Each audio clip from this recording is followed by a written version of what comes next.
Hi everybody, it's Mrs. Dunn. I'm going to continue our series on equivalent statements. This is part 2 of our two-part series. Today what we're talking about is De Morgan's laws and the conditional written as a disjunction. This is going to be a pretty long screencast, so let's get started. In this screencast, we're going to identify recognized forms of equivalent statements. We're going to use De Morgan's laws for logic. And we're going to write conditional statements as disjunctions. So if you'll remember from last unit, the last unit we covered, we were talking about De Morgan's laws for sets. And we had these two laws, that the complement of A or B is equal to A complement and B complement. And the complement of A and B is equal to A complement or B complement. If you remember those laws from the sets, then De Morgan's laws for logic will seem very, very similar. We have the negation of P or Q is equivalent to the negation of P and the negation of Q. So look, to negate this conjunction, we negate P, we negate Q, and we change the sign in the middle. Same thing down here. Negate P, negate Q, change the sign in the middle. Okay, so those are De Morgan's laws for logic. Now let's use those. So use De Morgan's laws to determine if these statements are equivalent. So we have the negation of not P and Q. Is that going to be equivalent to P or not Q? Well, let's look at that. To negate not P and Q, we negate the P term. So not P is P. And negate the Q term. And not Q is not Q. And change the symbol in the middle. And we have or. So these statements are equivalent. Okay, check out this one. You do this one. So it's the negation of P and Q. Negate P, negate Q, change the symbol in the middle. So let me say that again. Negate P, negate Q, change the sign in the middle. Is that what happened here? No, it wasn't. The negation of P and Q is equivalent to the negation of P or the negation of Q. That is not what was written above. Therefore, these statements are not equivalent. Okay, here's the next recognized form. The next recognized form is the conditional statement written as a disjunction. If P then Q is equivalent to not P or Q, we can prove these statements are equivalent by looking at their truth tables. So their truth tables are identical. True, false, true, true, true, false, true, true.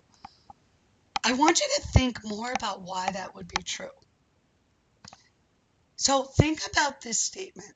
When is if P then Q a true statement? Well, it's true when P is false, both of these are true, and when Q is true.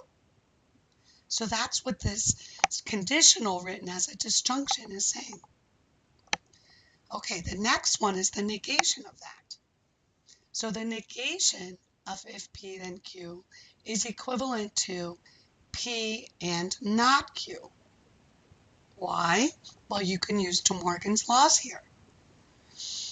The negation of if P then Q is going to be equivalent to the negation of not P or Q from the previous slide. And so when we negate this right-hand side, use De Morgan's laws. The negation of not P is P. The negation of Q is not Q. Change the symbol in the middle. And there you go. There you have the recognized form. Okay, so let's look at a summary. In this screencast, these are the recognized forms that we've learned. So when we encounter these in statements, we don't have to make truth tables for these. We know that these statements are equivalent to each other.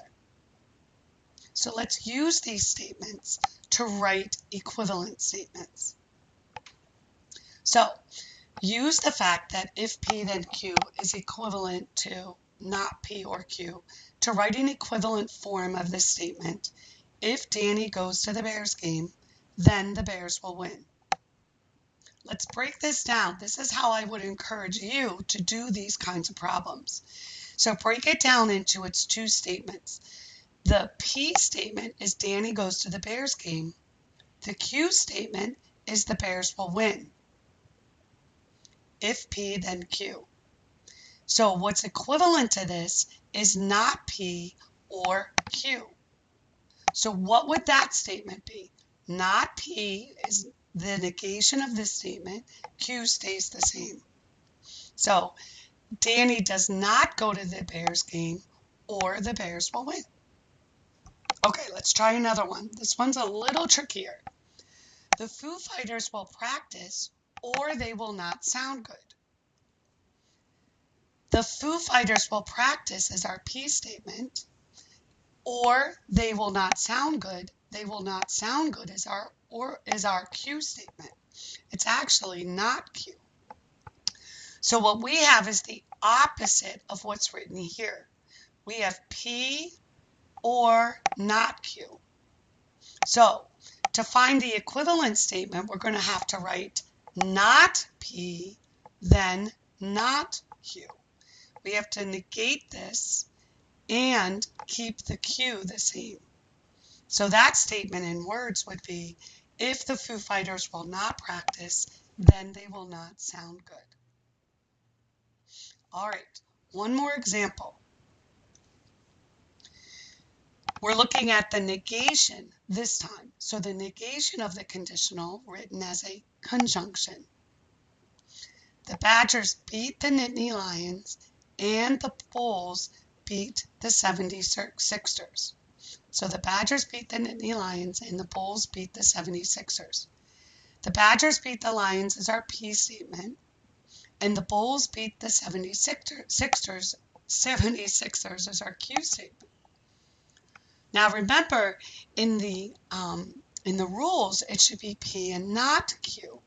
So we're going to negate this here, right? So the equivalent statement will be the negation of if P, then not Q. Written in words, that looks like this. It is not true that if the Badgers beat the Nittany Lions, then the Bulls did not beat the 76ers. Okay, that's it. These can be a little tricky. Maybe you'll want to go back through, look at the rules, take your time through this screencast, and really look at why these statements are being written the way they are. Okay, good luck. Have fun with it.